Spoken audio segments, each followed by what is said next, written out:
Hello বন্ধুরা, আজকে তোমাদের যে টপিকটা আলোচনা করব সেটা হচ্ছে ট্রান্সলেশনস মেকানিজম। এই ট্রান্সলেশনস মেকানিজমসটা বিএসসি নার্সিং থেকে শুরু করে যে কোনো কম্পিটিটিভ এক্সামের জন্য ভীষণ গুরুত্বপূর্ণ। তো ট্রান্সলেশনস মানে হচ্ছে যে প্রোটিন সিনথেসিস কীভাবে হয় তার একটা পদ্ধতি। তো প্রোটিন অত্যন্ত গুরুত্বপূর্ণ। তোমরা জানো যে প্রত্যেকটা প্রাণী রয়েছে কি, প্রত্যেকটা প্রাণী হচ্ছে যে তোমার প্রোটিন দিয়ে তৈরি। আমরা এই প্রোটিনের পরিমাণ অত্যন্ত বেশি। এছাড়াও দেহে থাকা বিভিন্ন ধরনের উৎসেচক বলো, হরমোন বলো, এগুলো প্রত্যেকটাই কী দিয়ে তৈরি? প্রত্যেকটাই কিন্তু প্রোটিন দিয়ে তৈরি। তো প্রোটিন তৈরির প্রক্রিয়াটা আমাদের অত্যন্ত গুরুত্বপূর্ণ, কিন্তু প্রথমেই প্রোটিন তৈরি হয়ে যায় না। তো প্রোটিন তৈরি সম্পর্কে আমাদেরকে জানতে গেলে আমাদেরকে যেটা করতে হবে সেটা হচ্ছে যে আমাদেরকে আরও একটা পদ্ধতি সম্পর্কে অবগত হতে হবে। সেই পদ্ধতিটার নাম কি? Central dogma. সেন্ট্রাল ডগমা, ঠিক আছে? তো এই সেন্ট্রাল ডগমা যে পদ্ধতিটা রয়েছে, এই সেন্ট্রাল ডগমা পদ্ধতিটার মধ্য দিয়ে পুরো পদ্ধতিটা আলোচনা করাটা অত্যন্ত গুরুত্বপূর্ণ। প্রথমে জীবতে কি হয়? প্রথমে প্রোটিন তৈরি হয় না। প্রথমে কি হয়? প্রত্যেকটা জীবের মধ্যে কি থাকে? ডিএনএ থাকে বা জেনেটিক ম্যাটেরিয়াল থাকে। শুধু ডিএনএ নয়, ভাইরাসের মধ্যে যেমন ডিএনএ আরএনএ দুটোই থাকে। তো এখানে যেটা প্রাথমিকভাবে হয়, ডিএনএ থেকে তৈরি হয়ে যায় তোমার এমআরএনএ, মানে ডিএনএ থেকে যাদের জেনেটিক প্রধান জেনেটিক ম্যাটেরিয়াল ডিএনএ, তাদের কি হয়? ডিএনএ থেকে তৈরি হয়ে যায় এমআরএনএ। এমআরএনএ মানে হচ্ছে যে মেসেঞ্জার আরএনএ, যেটা কি করে? ডিএনএর যে নাইট্রোজেনাস সিকোয়েন্স রয়েছে সেই সিকোয়েন্সটাকে কপি করে এই কপি করে তৈরি হয় এই আরএনএটা। মানে ডিএনএর বা তোমার যে ইনফরমেশন সেটা চলে আসে কোথায়? এই এমআরএনএ। এমআরএনএ থেকে কি তৈরি হয়? এই এমআরএনএ থেকে তৈরি হয়ে যায় তোমার প্রোটিন তৈরি হয়ে যায়, ঠিক আছে? এমআরএনএ থেকে কি তৈরি হয়? এমআরএনএ থেকে প্রোটিন তৈরি হয়। তো এই যে ডিএনএ থেকে এমআরএনএ তৈরির যে প্রক্রিয়া, এটাকে আমরা কি বলি? এটাকে আমরা বলি ট্রান্সক্রিপশন। আর এমআরএনএ থেকে প্রোটিন তৈরির যে প্রক্রিয়া, সে প্রক্রিয়াটাকে আমরা কি বলি? ট্রান্সলেশন বলি। ট্রান্সলেশন বলি, ঠিক আছে? এই ট্রান্সলেশনস প্রক্রিয়াটাই হচ্ছে প্রোটিন তৈরির প্রক্রিয়া। আর যেটা হচ্ছে যে ডিএনএকেও কী করতে হয়? ডিএনএকেও নিজের সংখ্যা বাড়াতে হয়। তো সেক্ষেত্রে কী হয়? ডিএনএ রেপ্লিকেট করে বা সংখ্যা বৃদ্ধি হয় ডিএনএ। এই সংখ্যা বৃদ্ধির প্রক্রিয়াটাকে কি বলি আমরা? রেপ্লিকেশন বলি, ঠিক আছে? এই সমগ্র পদ্ধতিটাকে একসাথে আমরা কি বলি? Central dogma. এরা প্রত্যেকেই প্রত্যেকের সঙ্গে সম্পর্কযুক্ত, ঠিক আছে? Central dogma. তো এই যে প্রোটিন তৈরির যে প্রক্রিয়া, প্রোটিন প্রত্যেকেরই তৈরি হয়। প্রোটিন তৈরির যে প্রক্রিয়া, প্রোটিন তৈরির জন্য অত্যন্ত গুরুত্বপূর্ণ, আমি আগেই বললাম, এমআরএনএ অত্যন্ত গুরুত্বপূর্ণ একটা বিষয়। এমআরএনএ ছাড়াও আরও একটা তোমার মেমব্রেনলেস বা পর্দাবিহীন কোষীয় অঙ্গাণু সংযুক্ত থাকে। এই পর্দাবিহীন কোষীয় অঙ্গাণুটির নাম হচ্ছে রাইবোসোম। রাইবোসোমকে আমরা কি বলি? প্রোটিন ফ্যাক্টরি বলি। রাইবোসোমকে আমরা কি বলি? প্রোটিন ফ্যাক্টরি বলি, ঠিক আছে?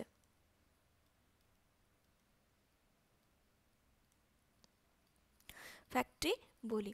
তো এই যে সেন্ট্রাল ডগমা, সেন্ট্রাল ডগমাটার যে শেষ অংশ মানে হচ্ছে যে প্রোটিন তৈরির যে প্রক্রিয়াকরণ, সেই প্রোটিন তৈরির প্রক্রিয়াকরণটাই সম্পর্কে আজকে আমরা কি করব?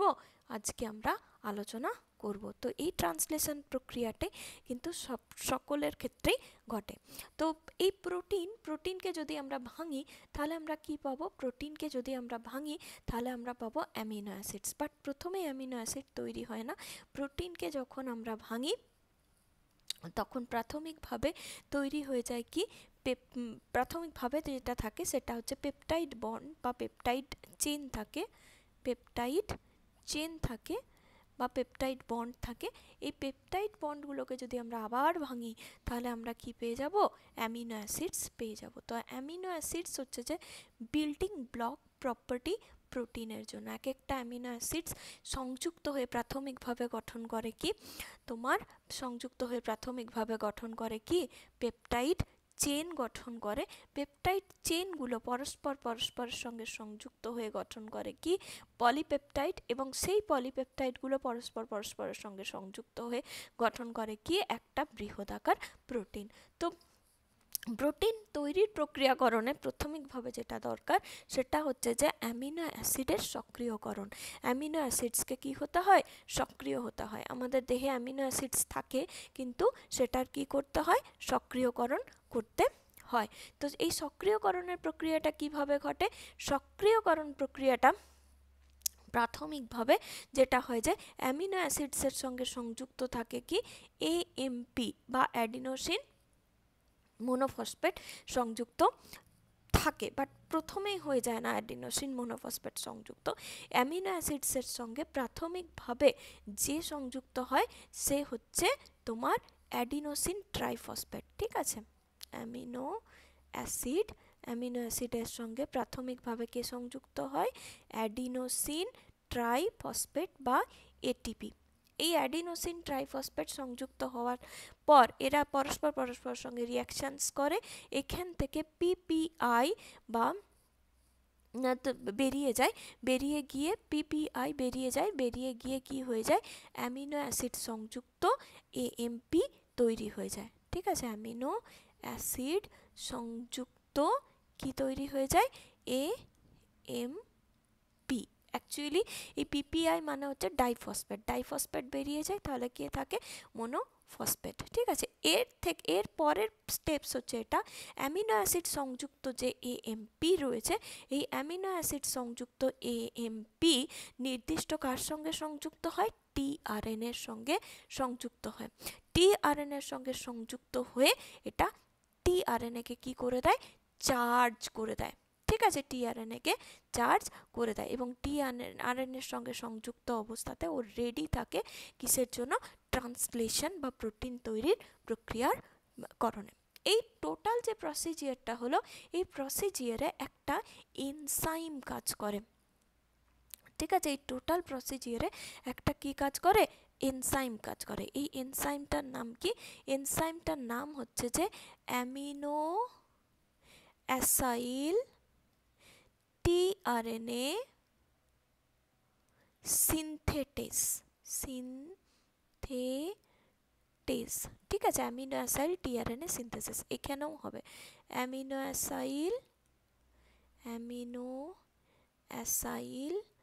টিআরএনএ সিনথেটেস। ঠিক আছে, তাহলে এই যে টোটাল অ্যামিনো অ্যাসিড সক্রিয়করণ যে প্রক্রিয়াটা, এটাকে আমরা দুটো স্টেপসে ভাগ করছি। ঠিক আছে, এটা কি? অ্যামিনো অ্যাসিড সক্রিয়করণ প্রক্রিয়া।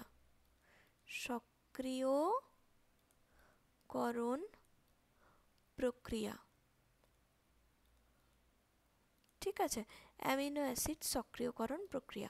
তো এই অ্যামিনো অ্যাসিড সক্রিয়করণ প্রক্রিয়ায় প্রাথমিকভাবে কি হচ্ছে? প্রাথমিকভাবে যে অ্যামিনো অ্যাসিডস থাকছে, সেই অ্যামিনো অ্যাসিডস সংযুক্ত হচ্ছে কার সাথে? অ্যামিনো অ্যাসিড সংযুক্ত হচ্ছে তোমার এটিপির সাথে। ঠিক আছে, অ্যাডিনোসিন ট্রাইফসফেটের সঙ্গে সংযুক্ত হচ্ছে। সংযুক্ত হয়ে কি গঠন করছে? অ্যামিনো অ্যাসিড সংযুক্ত এএমপি। অ্যামিনো অ্যাসিড সংযুক্ত এএমপি এটা গঠন করছে। এখান থেকে কি হচ্ছে? তোমার এখান থেকে পিপিআই বা ডাইফসফেট কি হচ্ছে? বেরিয়ে যাচ্ছে।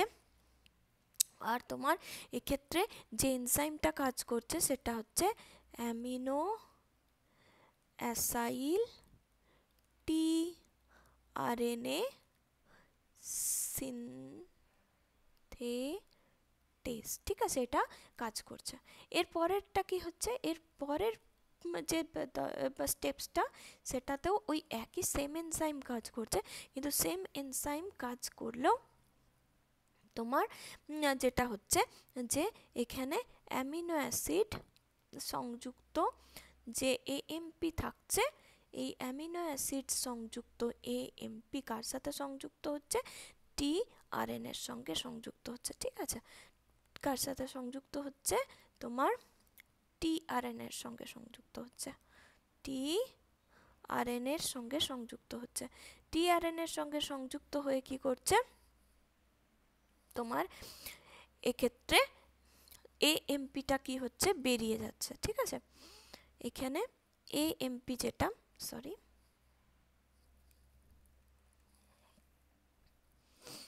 এএমপি যেটা হচ্ছে সেটা হচ্ছে যে বেরিয়ে যাচ্ছে এখান থেকে, এএমপিটা বেরিয়ে যাচ্ছে। আর এখানেও সেম এনজাইম কাজ করছে, সেটা হচ্ছে কি অ্যামিনো অ্যাসাইল টিআরএনএ সিনথেটেস। ঠিক আছে, আর তৈরি হয়ে যাচ্ছে কি টিআরএনএ সংযুক্ত অ্যামিনো অ্যাসিড। ঠিক আছে, কি তৈরি হয়ে যাচ্ছে? টিআরএনএ সংযুক্ত অ্যামিনো অ্যাসিড। টিআরএনএ আর এটা হচ্ছে অ্যামিনো অ্যাসিড। ঠিক আছে, তো এটা হচ্ছে টোটাল সক্রিয়করণ প্রক্রিয়া। তোমাদের যেটা মনে রাখতে হবে সেটা হচ্ছে যে অ্যামাইনো অ্যাসাইল টিআরএনএ সিনথেটেস নামক উৎসেচকটির নাম, যেটার জন্যই কিন্তু এই টোটাল অ্যামিনো অ্যাসিড সক্রিয়করণ প্রক্রিয়াটা হচ্ছে। এরপরে আসছে এই ট্রান্সলেশনস পদ্ধতি। এই ট্রান্সলেশনস পদ্ধতিটাকে আমরা প্রধানত তিনটে ভাগে ভাগ করি। একটা কি? একটা হচ্ছে ইনিশিয়েশনস, তারপরে আসছে কি, তারপরে হচ্ছে যে তোমার ইলংগেশন বা শৃঙ্খল বর্ধন প্রক্রিয়া। ইনিশিয়েশনস মানে হচ্ছে প্রারম্ভিক দশা, আর শেষে হচ্ছে যে তোমার কি, শেষে হচ্ছে তোমার টার্মিনেশন বা শেষ, যেটাকে টার্মিনেট করা বলে বা শেষ হয়ে যাওয়া বলে। ঠিক আছে, আর এই ট্রান্সলেশনস প্রসিজিয়ারের যে কম্পোনেন্ট আছে তার মধ্যে অলরেডি আমি বলে দিয়েছি যে অত্যন্ত গুরুত্বপূর্ণ একটা কম্পোনেন্ট সেটা হচ্ছে যে তোমার মানে উপাদান, যে এক্ষেত্রে আমরা কীটা আলোচনা করছি, উপাদান আলোচনা করছি বা কম্পোনেন্টগুলো আলোচনা করছি। প্রথমেই যেটা আমরা বলে দিয়েছি সেটা হচ্ছে রাইবোজোম। রাইবোজোমটা কি? প্রোটিন ফ্যাক্টরি নামে পরিচিত। এটা একটা কোষীয় অঙ্গাণু, পর্দাবিহীন কোষীয় অঙ্গাণু। এই রাইবোজোম দুজনেরই থাকে। কার মধ্যে থাকে? ইউক্যারিওটের মধ্যেও থাকে, ক্যারিওটিক সেলসের মধ্যেও থাকে, আর প্রোক্যারিওটিক সেলসের মধ্যেও থাকে। বাট ইউক্যারিওটিক সেলসের মধ্যে যে ধরনের রাইবোজোমস থাকে সেটা হচ্ছে 80S প্রকৃতির। আর এই রাইবোজোমের কি থাকে? এই রাইবোজোমের প্রধানত দুটো অধ একক থাকে। ঠিক আছে, দুটো অধ একক কি কি? একটা হচ্ছে বড় অধ একক, আর একটা হচ্ছে যে কি ছোট অধ একক। ঠিক আছে, তো এই যে ইউক্যারিওটিক রয়েছে, এই ইউক্যারিওটসের ক্ষেত্রে তোমার বড় যে অধ একক রয়েছে, এই বড় অধ এককটা হচ্ছে যে তোমার 60S প্রকৃতির, আর ছোট যে অধ একক রয়েছে, এই ছোট অধ এককটা হচ্ছে যে তোমার 40S প্রকৃতির হয়ে থাকে। ঠিক আছে, আর প্রোক্যারিওটসের ক্ষেত্রেও থাকে তোমার কি এই রাইবোজোম। প্রোক্যারিওটসের ক্ষেত্রে প্রোক্যারিওটিক সেলসের মধ্যেও কি থাকে? রাইবোজোমস থাকে। ঠিক আছে, এই প্রোক্যারিওটিক সেলসের মধ্যেও এর রাইবোজোমের যে প্রকৃতি থাকে সেটা হচ্ছে 70S প্রকৃতির থাকে। এরও দুটো অধ একক থাকে, একটা বড় অধ একক, একটা ছোট অধ একক। তো বড় অধ এককটা কি? বড় অধ এককটা হচ্ছে যে তোমার 50S, আর ছোট অধ এককটা হচ্ছে যে 30S প্রকৃতির হয়ে থাকে। ঠিক আছে, তো তোমাদের সিলেবাস ইনক্লুডেড হচ্ছে প্রোক্যারিওট, তাই তোমাদের ট্রান্সলেশনস যে পদ্ধতি সেটা আমরা প্রোক্যারিওটিক ট্রান্সলেশন মেকানিজমসটাই আলোচনা করব। সেকেন্ড গুরুত্বপূর্ণ উপাদান হচ্ছে যে কি তোমার আরএনএ। আরএনএটা আমি আগেই বললাম, আরএনএ ভীষণ গুরুত্বপূর্ণ উপাদান। তোমাদেরকে শুধুমাত্র এমআরএনএর কথাই বলা হয়েছে, কিন্তু দেহে বেসিক্যালি 3 ধরনের আরএনএ থাকে। ঠিক আছে, কি কি ধরনের আরএনএ থাকে? একটা হচ্ছে যে এমআরএনএ, যেটা আমি বললাম, যেটা ডিএনএর থেকে তৈরি হয়। ডিএনএর যে নাইট্রোজেনাস সিকোয়েন্স আছে সেটাকে কপি করে, ডিএনএর যে কোডিং সিকোয়েন্স আছে সেগুলোকেও কপি করে তৈরি হয়ে যায় আরএনএটা মেসেঞ্জার আরএনএ বলে।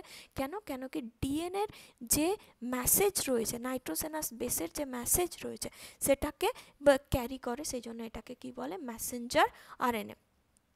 মেসেঞ্জার আরএনএর পরে কে রয়েছে? মেসেঞ্জার আরএনএর পরে রয়েছে টিআরএনএ, যেটা তোমরা দেখলে একটু আগে অ্যামিনো অ্যাসিড সক্রিয়করণের সময়। টিআরএনএ মানে হচ্ছে যে ট্রান্সফার আরএনএ। ও কি করে? ও এক একটা করে অ্যামিনো অ্যাসিডসকে ট্রান্সফার করে এই ট্রান্সলেশনস মেকানিজমসে, ঠিক আছে। আর একটা হচ্ছে যে থার্ড হচ্ছে যে আরআরএনএ, ঠিক আছে। আরআরএনএটা কি?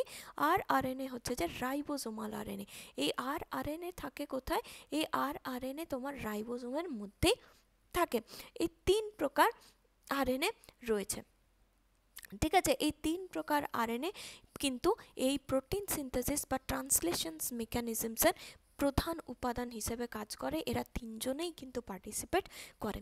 এরপরে যেহেতু তোমাদের সিলেবাস ইনক্লুডেড প্রোক্যারিওট, তাই প্রোক্যারিওটিক যে আরএনএগুলো থাকে, মানে আরএনএর কথা বলছি আমি এখানে, ঠিক আছে। প্রোক্যারিওটিক রাইবোজোমাল আরএনএ, প্রোক্যারিওটসের মধ্যেও তোমার এমআরএনএ তৈরি হয়, টিআরএনএ তৈরি হয়, আর আরএনএ তো রাইবোজোমের মধ্যে থাকে। প্রোক্যারিওটিক রাইবোজোম হচ্ছে যে 70S প্রকৃতির। তো এই 70S প্রকৃতির রাইবোজোমের মধ্যে যে যে আরএনএগুলো থাকে সেগুলো কি কি থাকে? একটা হচ্ছে যে 5S আরআরএনএ থাকে, 5S প্রকৃতির একটা আরআরএনএ থাকে। নেক্সট হচ্ছে যে 16S প্রকৃতির আরআরএনএ থাকে। আর কীরকম থাকে? আর হচ্ছে যে 23S আরআরএনএ থাকে, ঠিক আছে। এই 3 প্রকার আরআরএনএ থাকে। আরআরএনএ, ঠিক আছে। এগুলো প্রত্যেকটাই কি? আরআরএনএ, ঠিক আছে। এগুলো হচ্ছে যে আরআরএনএ, ঠিক আছে। এই 3 প্রকারের আরআরএনএ তোমার থাকে প্রোক্যারিওটসের মধ্যে। তো আগেই আমি বললাম যে রাইবোজোমের 2টো অধ একক থাকে, তাই তো? 2টো অধ একক থাকে। তো প্রথমেই আমরা আলোচনা করব কার নিয়ে? 30S ribosomal subunit.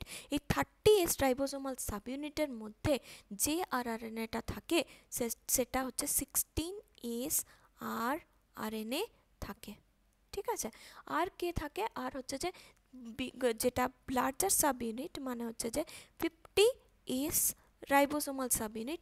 এই 50S রাইবোজোমাল সাবইউনিটের মধ্যে বাকি দুটো থাকে, মানে হচ্ছে 5S আর 23S আরআরএনএ থাকে তোমার কোথায়?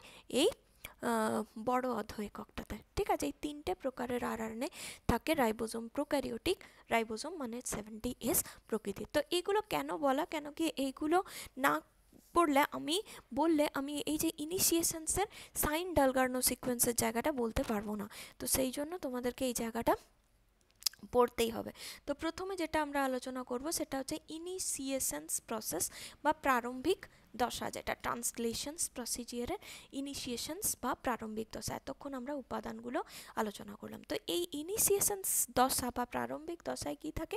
3টে প্রারম্ভিক ফ্যাক্টর থাকে, ঠিক আছে। 3টে কি থাকে? প্রারম্ভিক ফ্যাক্টর থাকে। কি কি? IF1, IF মানে হচ্ছে ইনিশিয়েশনস ফ্যাক্টর 1, ইনিশিয়েশনস ফ্যাক্টর 2 আর ইনিশিয়েশনস ফ্যাক্টর 3। তো প্রথমে আমরা আলোচনা করব ইনিশিয়েশনস ফ্যাক্টর 3। ও কি করে? যতক্ষণ পর্যন্ত না ইনিশিয়েশনস বা প্রারম্ভিক দশার তোমার স্টেপসগুলো সঠিকভাবে সম্পাদন হচ্ছে, ততক্ষণ পর্যন্ত 50S মানে বড় অধ এককটাকে ছোট অধ এককের সাথে তোমার বাঁধতে দেয় না। প্রাথমিকভাবে যেটা হয় যে ছোট অধ এককটা এমআরএনএর সঙ্গে সংযুক্ত হয়। মানে আমি কার কথা বলছি? 30S রাইবোজোমাল সাবইউনিট, ঠিক আছে। 30S রাইবোজোমাল সাবইউনিট কার সাথে সংযুক্ত হয়? এমআরএনএর সঙ্গে সংযুক্ত হয় তোমার প্রারম্ভিক দশায়, ঠিক আছে। এমআরএনএর সঙ্গে সংযুক্ত হয়ে থাকে, এটা হচ্ছে এমআরএনএ। তো যতক্ষণ পর্যন্ত না প্রারম্ভিক দশা সঠিকভাবে সম্পাদন হচ্ছে ততক্ষণ পর্যন্ত কিন্তু এই বড় অধ এককটাকে মানে 50Sকে 30S এর সঙ্গে সংযুক্ত হতে দেয় না কে? ইনিশিয়েশনস ফ্যাক্টর 3। আর এই যে 30S রাইবোজোমাল সাবইউনিট, এই 30S রাইবোজোমাল সাবইউনিটের সঙ্গেই সংযুক্ত থাকে কে? IF ইনিশিয়েশনস ফ্যাক্টর 1 অ্যান্ড ইনিশিয়েশনস ফ্যাক্টর 3 সংযুক্ত অবস্থাতে থাকে। আরেকটা জিনিস বলার দরকার, সেটা হচ্ছে এই যে রাইবোসোমের কথা বললাম, এই রাইবোসোমের প্রধানত 3টে ঘর থাকে। ঠিক আছে, 3টে আলাদা আলাদা ঘর থাকে। ঠিক আছে, কি কি ঘর? একটা হচ্ছে যে তোমার এ সাইট বলে, যেটাকে অ্যামিনো অ্যাসাইল সাইট বলে। নেক্সট হচ্ছে যে পি সাইট বলে, যেটাকে কি বলি? পেপটাইডাল সাইট বলে। আর একটা হচ্ছে যে তোমার ই সাইট, মানে হচ্ছে যে এক্সিস্ট সাইট বলে। 3টে ঘর থাকে, 3টে ঘর কিন্তু দুটো সাব ইউনিটের মধ্যেই থাকে। তো প্রারম্ভিক দশায় যেটা হয় যে এই 30S যে রাইবোসোমাল সাব ইউনিট রয়েছে, 30S রাইবোসোমাল সাব ইউনিটের তোমার সঙ্গে সংযুক্ত অবস্থায় থাকে IF1 IF3 সংযুক্ত অবস্থায় থাকে। তারপর mRNAটা এসে পড়ে বাঁধে। ঠিক আছে, তো এই যে IF1 IF3টা আমি বললামই যে যতক্ষণ না তোমার সম্পূর্ণ ইনিশিয়েশন প্রসেস সম্পাদন হচ্ছে ততক্ষণ পর্যন্ত বড় অর্ধ এককটাকে সংযুক্ত হতে দেয় না এই 30S এর সাথে। আর IF1 কি করে? IF1 এই যে এ সাইট রয়েছে, এই এ সাইটটাকে ফাঁকা রাখে যতক্ষণ পর্যন্ত না প্রারম্ভিক দশাটা সম্পাদন হচ্ছে। আর পি সাইট যেটা পেপটাইডাল সাইট, এই পেপটাইডাল সাইটেই প্রথম তোমার মিথিওনিন সংযুক্ত টিআরএনএ এসে বসে। প্রারম্ভিক দশার প্রথম মিথিওনিন সংযুক্ত যে টিআরএনএ, সে কোথায় এসে বসে? এই পি সাইট। আর এক্সিস্ট সাইট দিয়ে বেরিয়ে যায় এক একটা করে অ্যামিনো অ্যাসিড। তো এরপরে আসি এমআরএনএর জায়গাটাতে। এমআরএনএতে কি থাকে? তোমার নাইট্রোজেন বেস থাকে। তো এই নাইট্রোজেন বেসের মধ্যে প্রারম্ভিক যে নাইট্রোজেন বেস, সেটা হচ্ছে AUG। ঠিক আছে, এই ইউজি হচ্ছে যে প্রারম্ভিক নাইট্রোজেন বেস। এই mRNA যখন 30S রাইবোসোমাল সাব ইউনিটের সঙ্গে সংযুক্ত হয়, তখন এমনভাবে সংযুক্ত হয় যে এই AUG যে অংশটা রয়েছে, এটা ধরো 30S রাইবোসোমাল সাব ইউনিট। এই 30S রাইবোসোমাল সাব ইউনিটের 3টে অলরেডি ঘর রয়েছে, তোমরা জানো। এ সাইট, তারপরে হচ্ছে যে এটা হচ্ছে পি সাইট, আর এটা হচ্ছে যে তোমার ই সাইট। আর এর সাথে সংযুক্ত হচ্ছে যে কে? এর সাথে সংযুক্ত হচ্ছে যে তোমার IF3 আর IF1 ছিল। IF মানে ইনিশিয়েশন ফ্যাক্টর 1 আর ইনিশিয়েশন ফ্যাক্টর 3 ছিল। ঠিক আছে, এর সঙ্গে কে সংযুক্ত হয়ে যাচ্ছে? এর সঙ্গে সংযুক্ত হয়ে যাচ্ছে তোমার mRNA সংযুক্ত হয়ে যাচ্ছে। তো এই যে mRNA সংযুক্ত হচ্ছে, এই mRNA-র ইনিশিয়েশন কোডন হচ্ছে যে কে? AUG। তো এই যে AUG এমনভাবে এসে পরে বাঁধে, মানে mRNA এমনভাবে 30S রাইবোসোমাল সাব ইউনিটের সঙ্গে এসে বাঁধে যে এই AUG মানে হচ্ছে প্রারম্ভিক কোডন বা ইনিশিয়েশন কোডন। এই ইনিশিয়েশন কোডন ঠিক পেপটাইডাল সাইটে এসে বসে। ঠিক আছে, এটা কি? Initiation codon. ঠিক আছে, এমনভাবে এসে বসে যেন পেপটাইডাল সাইটে এসেই বাঁধে। এই AUG ইনিশিয়েশন কোডন এর ঠিক 8টা নিউক্লিওটাইড আগে, ঠিক আছে, এর ঠিক 8টা নিউক্লিওটাইড আগে থাকে কে? Sign Dalgarno sequence. ঠিক আছে, এরকমভাবে রয়েছে সিকোয়েন্স। তো এর ঠিক 8টা নিউক্লিওটাইড আগে কে থাকে?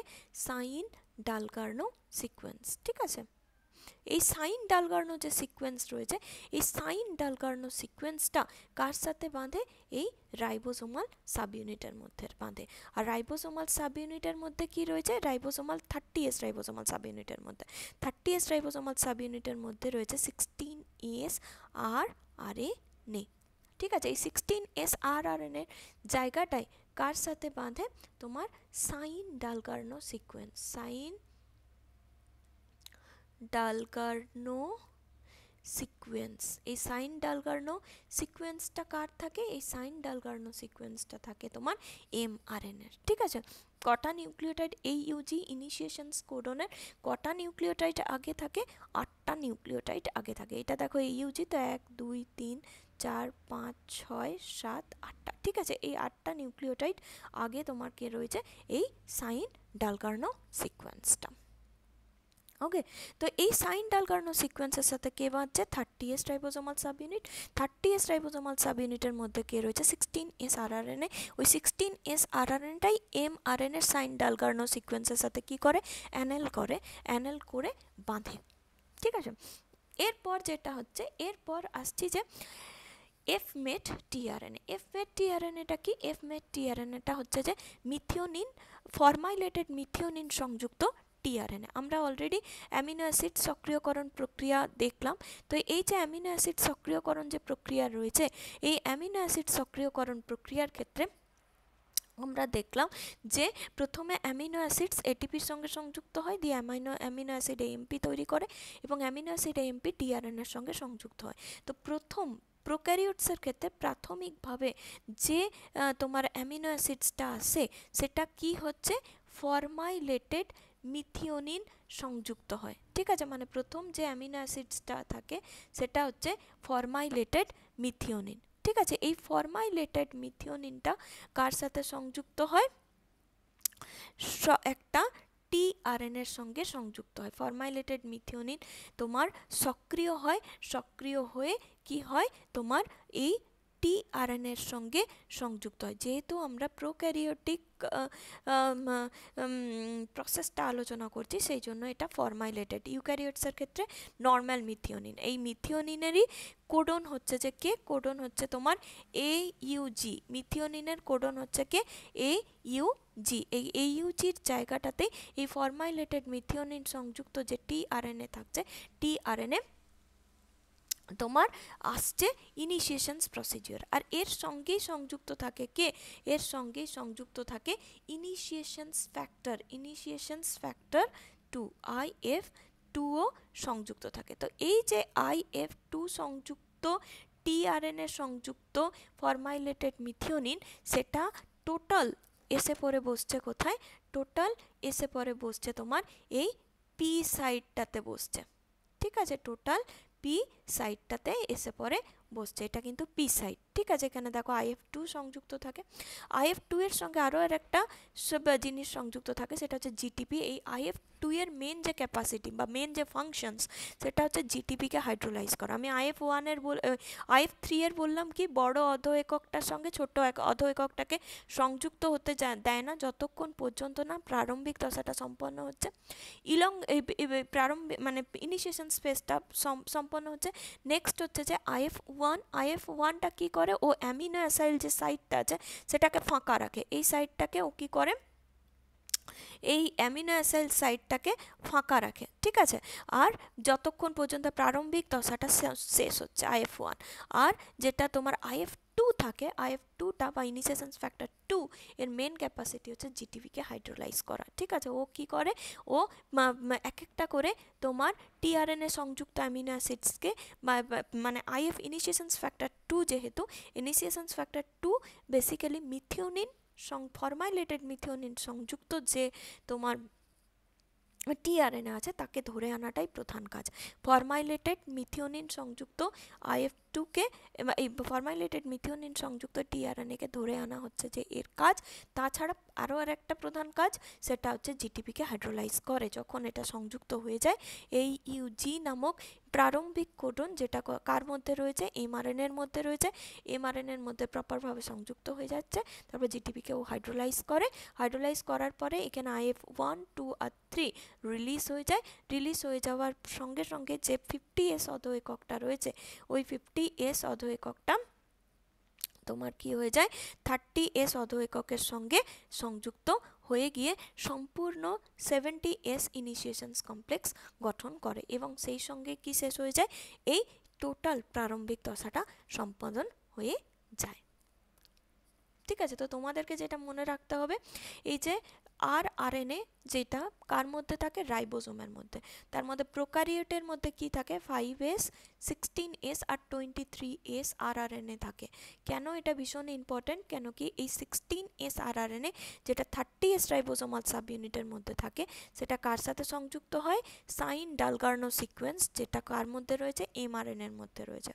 ঠিক আছে, এরপরে আসি ইউক্যারিওটসেরটা একটু জেনে রাখো।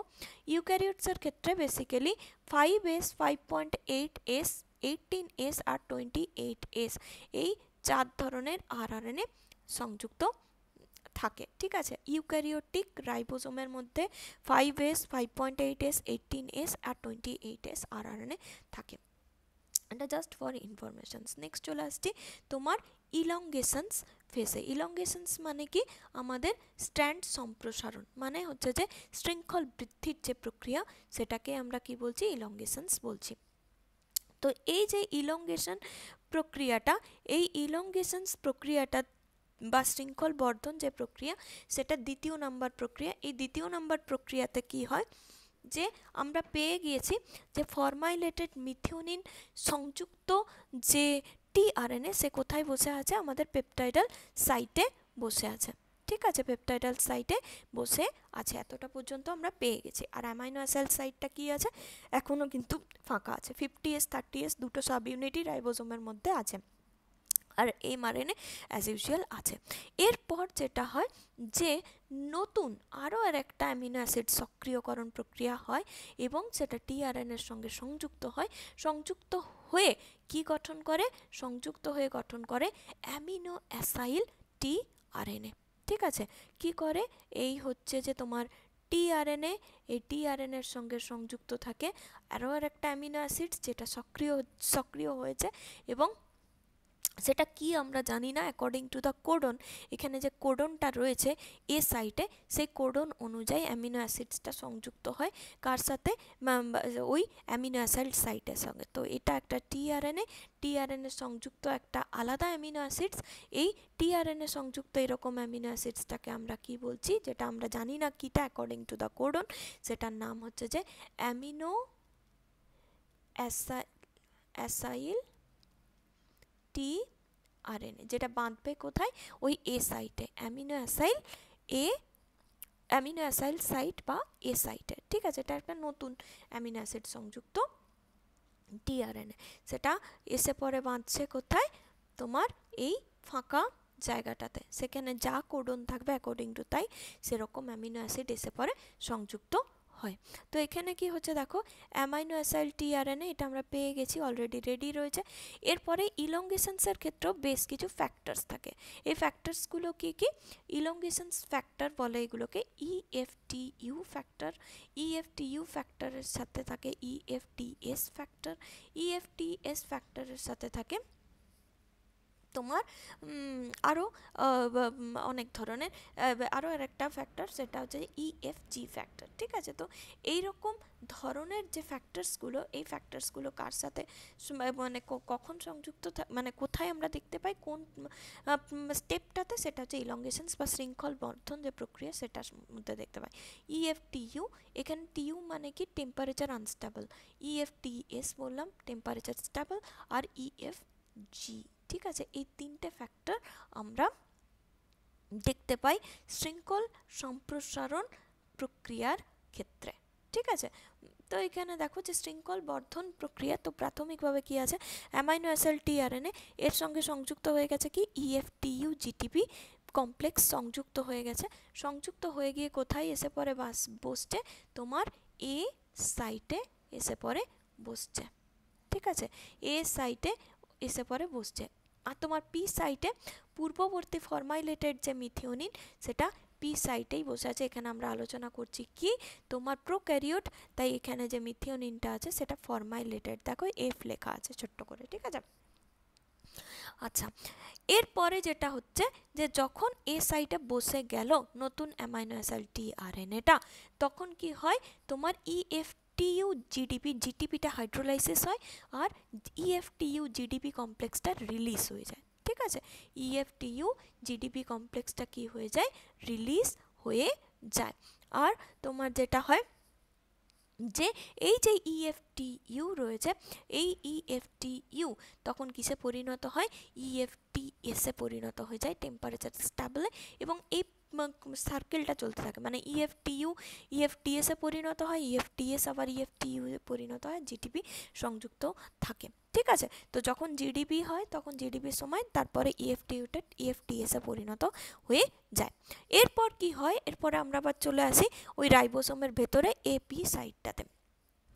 তো যেটাতে কি হয় যে পি সাইটের সঙ্গে থাকা যে ফরমাইলেটেড মিথিওনিন রয়েছে সেটা কি করে এ সাইটের যে অ্যামিনো অ্যাসিডস নতুন করে সংযুক্ত হয়েছে অ্যাকর্ডিং টু দ্য কোডন যেটা এ সাইটে ছিল সেটার সঙ্গে আবদ্ধ হয় কিভাবে পেপটাইড বন্ড ফরমেশনের মাধ্যমে। ঠিক আছে, পেপটাইড বন্ড তৈরির মাধ্যমে পরস্পরের সঙ্গে কি হয় সংযুক্ত হয় এবং এই সংযুক্ত করার জন্য একটা এনজাইম দায়ী। এনজাইমটার নাম কি পেপটাইডাল ট্রান্সফারেস। ঠিক আছে, এই পেপটাইডাল ট্রান্সফারেস এনজাইম প্রয়োজন হয়। এই এনজাইমটা মানে এনজাইমটার কাজটা কে করে? এনজাইমটার কাজটা করে এই রাইবোসোমের মধ্যেই থাকা একটা আরএনএ। সেই আরএনএটার নাম হচ্ছে যে 23S রাইবোসোমাল আরএনএ বা আরআরএনএ। ঠিক আছে, এই 23S আরআরএনএ কিসের মতন কাজ করে? পেপটাইডাল ট্রান্সফারেস এনজাইমের মতন কাজ করে এবং পেপটাইড বন্ধনে আবদ্ধ করে পূর্ববর্তী ফরমাইলেটেড মিথিওনিনকে নতুন আগত অ্যামিনো অ্যাসিডের সঙ্গে। আর এখানে কি হয়, একটা নিউক্লিওফিলিক অ্যাটাকও হয়। নিউক্লিওফিলিক কার্বন গ্রুপটাতে একটা নিউক্লিওফিলিক অ্যাটাকও হয়, যেটার জন্য এই পেপটাইড বন্ডটা ফরমেশনস হয়। এনজাইমের নামটা খুব ইম্পর্টেন্ট, এনজাইমটা না থাকলে সম্ভব নয়। সেটা হচ্ছে পেপটাইডাল ট্রান্সফারেস। আর যেটার যে আরআরএনএটা কাজ করে পেপটাইডাল ট্রান্সফারেস অ্যাক্টিভিটিটা দেয় সেটা হচ্ছে 23S রাইবোসোমাল আরএনএ। এরপর কি হয়, যে পেপটাইড বন্ড ফরমেশনস হয়ে গেল সেই কি হলো, তোমার ওই যে টিআরএনএটা ছিল পি সাইটে সেটা কিন্তু তোমার কি হয়ে যায়, সেটা তোমার একদম ফাঁকা হয়ে যায়, মানে ওই টিআরএনএটার সঙ্গে আর কোনো অ্যামিনো অ্যাসিড সংযুক্ত নেই। তো ওটা তখন কি করে, ওটা তখন এক্সিস্ট সাইটে তোমার কি হয়ে যায়, চলে যায়। এক্সিস্ট সাইডে চলে গিয়ে ওটা কি হয়, ওটা কিন্তু বেরিয়ে যায়। তো এই যে এক্সিস্ট সাইটে যাওয়া, এই যেতে সাহায্য করে ইলংগেশনস ফ্যাক্টর জি। ঠিক আছে, যে জিটা কার সাথে সংযুক্ত থাকে, জিটিপির সঙ্গে সংযুক্ত থাকে। ইলংগেশনস ফ্যাক্টর জি কার সঙ্গে সংযুক্ত থাকে, জিটিপির সঙ্গে সংযুক্ত থাকে, এক্সিস্ট সাইটে পৌঁছায় এবং সেখান থেকে বাইরে বেরিয়ে যায়। এই ইলংগেশনস ফ্যাক্টর জিটা কি করে, ট্রান্সলোকেশনসে হেল্প করে। কিভাবে এক্সিস্ট সাইটে যাবে, পি সাইট থেকে এই সাইটে, ট্রান্সলোকেশনসে সাহায্য করে। এই ট্রান্সলোকেশনস মেকানিজমসটা কি? ট্রান্সলোকেশনস মানে হচ্ছে যে এই রাইবোসোম সংযুক্ত এমআরএনএ, রাইবোসোমটা কি করে, মানে এমআরএনএ সংযুক্ত রাইবোসোমস 5 প্রাইম টু 3 প্রাইম ডাইরেকশনসে সরে যায়। এই সরে যাওয়াটাকে কি বলে, ট্রান্সলোকেট করা বলে বা সরে যাওয়া বলে। তো এক্ষেত্রে কি হয়, যখনই 5 প্রাইম টু 3 প্রাইম ডাইরেকশনসে ট্রান্সলোকেট করে তখনই এই পি সাইটে থাকা খালি টিআরএনএটা ই সাইটে চলে আসে এবং সেখান থেকে বেরিয়ে যায়। আর এ সাইটে থাকা যে পেপটাইড বন্ড সংযুক্ত দুটো অ্যামিনো অ্যাসিড সংযুক্ত টিআরএনএ সেটা চলে আসে কোথায়, সেটা চলে আসে তোমার এই পি সাইটে চলে আসে। ঠিক আছে, দেখো সেটা কিন্তু চলে এসছে কোন সাইটে, সেটা চলে এসছে তোমার পি সাইটে চলে এসছে। যেই পি সাইটে চলে আসে তখন কি হয়ে যায়, তখন আবার এ সাইটটা ফাঁকা হয়ে যায়। এ সাইটটা কি হয়ে যায়, তোমার ফাঁকা হয়ে যায়। তো এক্ষেত্রে বলে রাখি, ইলংগেশনস বা শৃঙ্খল বর্ধন প্রক্রিয়াটাতে প্রত্যেকটা ক্ষেত্রে কিন্তু জিটিপি হাইড্রোলাইজ হয়। জিটিপি হাইড্রোলাইজ হওয়া মানে তোমার জিটিপিটাকে ভাঙে। ঠিক আছে, জিটিপি হাইড্রোলাইসিস প্রক্রিয়াটা হচ্ছে যে অত্যন্ত গুরুত্বপূর্ণ একটা প্রক্রিয়া। এখানে প্রত্যেকটা ফ্যাক্টরই কিন্তু জিটিপিকে হাইড্রোলাইজ করে। প্রারম্ভিক ফ্যাক্টরে ইনিশিয়েশনস ফ্যাক্টর 2 জিটিপিকে হাইড্রোলাইজ করছিল যখন এফমেট টিআরএনএকে পি সাইটে বসাচ্ছিল। আবার যখন ইলংগেশনস ফেজে আমরা এলাম, ইলংগেশনস ফেজে কিন্তু এই ইলংগেশনস ফ্যাক্টরগুলো যখন নতুন অ্যামাইনো অ্যাসিড টিআরএনএকে ধরে আনলো এ সাইটে তখনও কিন্তু জিটিপি হাইড্রোলাইজ করলো। আবার ইএফজি যখন ট্রান্সলোকেশনস মেকানিজমসটাকে দিচ্ছে তখনও কিন্তু বা সরে যেতে সাহায্য করছে 5 প্রাইম টু 3 প্রাইম ডাইরেকশনসে রাইবোসোমকে। তো সেক্ষেত্রেও কিন্তু কি হয়, তোমার জিটিপি হাইড্রোলাইসিস হয়। আচ্ছা, এরপরে চলে আসছি তোমার টার্মিনেশনস প্রসিজিয়ার, মানে টার্মিনেট করা মানে শেষ, একদম শেষ হয়ে যাওয়া। তো এখানে কি হয়, টার্মিনেট কিভাবে হয়, অ্যাকচুয়ালি তিনটে কোডন কি করে, তিনটে নাইট্রোজেনাস বেস মিলে একটা কোডন তৈরি হয়। যেমন AUG এর কথা আমরা বললাম, AUG কোডনটা কার জন্য, মিথিওনিনের জন্য, মিথিওনিন নামক অ্যামিনো অ্যাসিডসের জন্য। ঠিক সেরকমই বিভিন্ন অ্যামিনো অ্যাসিডসকে বিভিন্ন তোমার এরকম ট্রিপলেট কোড কি করে, তোমার কোড করে, ঠিক ট্রিপলেট কোড মানে বাঁধে আর কি, ধরে। তো এইরকমই এরকমভাবে শৃঙ্খল বর্ধিত হয়, কিন্তু বর্ধিত হতে হতে হতে হতে হতে হতে কী হয়, এক সময় স্টপ কোডন এসে পরে দাঁড়ায় কোথায়, এই এ সাইটে স্টপ কোডনে চলে আসে। ঠিক আছে, স্টপ কোডন মানে এমন কতকগুলো কোড যে কোডগুলো কোনো অ্যামিনো অ্যাসিডসকে কোড করে না। স্টপ কোডন কোনো অ্যামিনো অ্যাসিডসকে বাঁধে না বা ধরে না। এরকম স্টপ কোডন কে কে রয়েছে, এরকম স্টপ কোডন রয়েছে UAG। ঠিক আছে, UAG একটা স্টপ কোডন। সেকেন্ড হচ্ছে তোমার UAA। ঠিক আছে, থার্ড কি, থার্ড হচ্ছে যে তোমার UGA। এই তিনটে স্টপ কোডন আছে। এই তিনটে স্টপ কোডন তোমার কি করে, কোনো অ্যামিনো অ্যাসিডস কোড করে না, অ্যামিনো অ্যাসিড কোড করে না, অ্যামিনো অ্যাসিড কোড করে না। ঠিক আছে, আর এই তিনটে স্টপ কোডনের তিনটে নামও আছে, যেমন UAG। এই UAG কে কি বলে, এই UAG কে বলে তোমার অ্যাম্বার। ঠিক আছে, তারপরে আসছে কি, তারপরে আসছে তোমার UAA। এই UAA কে কি বলে, অ্যাক্রে। ঠিক আছে, তারপরে কি আসছে তোমার UGA। UGA কে কি বলে, ওপেল। ঠিক আছে, এই তিনটে হচ্ছে যে তিনটে তোমার স্টপ কোডনের নাম। এই স্টপ কোডনগুলো কোনো অ্যামিনো অ্যাসিডসকে কোড করে না। যখন এই রকম স্টপ কোডন এ সাইটে এসে পরে বাঁধে, তখন কি হয়, কোনো অ্যামিনো অ্যাসিড সংযুক্ত টিআরএনএ আর এসে ওই জায়গাটায় বসে না, এবং প্রসেসটা কি হয়ে যায়, টার্মিনেট হয়ে যায় বা শেষ হয়ে যায়। আর পেপটাইড যে চেনটা তৈরি হয়েছে, সেটা পেপটাইড চেন দ্বারা গঠিত যে অ্যামিনো অ্যাসিডসটা রয়েছে, সেটা কি হয়ে যায়, রিলিজ হয়ে যায়। তো এখানে যে রিলিজ হয়, কতগুলো রিলিজ ফ্যাক্টর থাকে। ঠিক আছে, সেগুলোকে আমরা কি বলি, রিলিজ ফ্যাক্টর বলি। তো এই যে রিলিজ ফ্যাক্টরগুলো রয়েছে, এই রিলিজ ফ্যাক্টরগুলো বেসিক্যালি তোমার কি করে, বিভিন্ন ধরনের স্টপ কোডনকে ও কি করতে পারে, স্টপ কোডনকে শনাক্ত করতে পারে। ঠিক আছে, যেমন ধরো RF1। ঠিক আছে, RF1 কাকে কাকে শনাক্ত করতে পারে, UAG আর UAA কে শনাক্তকরণ করতে পারে। ঠিক আছে, আবার তোমার যেটা হচ্ছে কোডন দ্বয়কে, আবার RF2 যে রয়েছে, সে UAA আর UGA কে তোমার শনাক্তকরণ করতে পারে।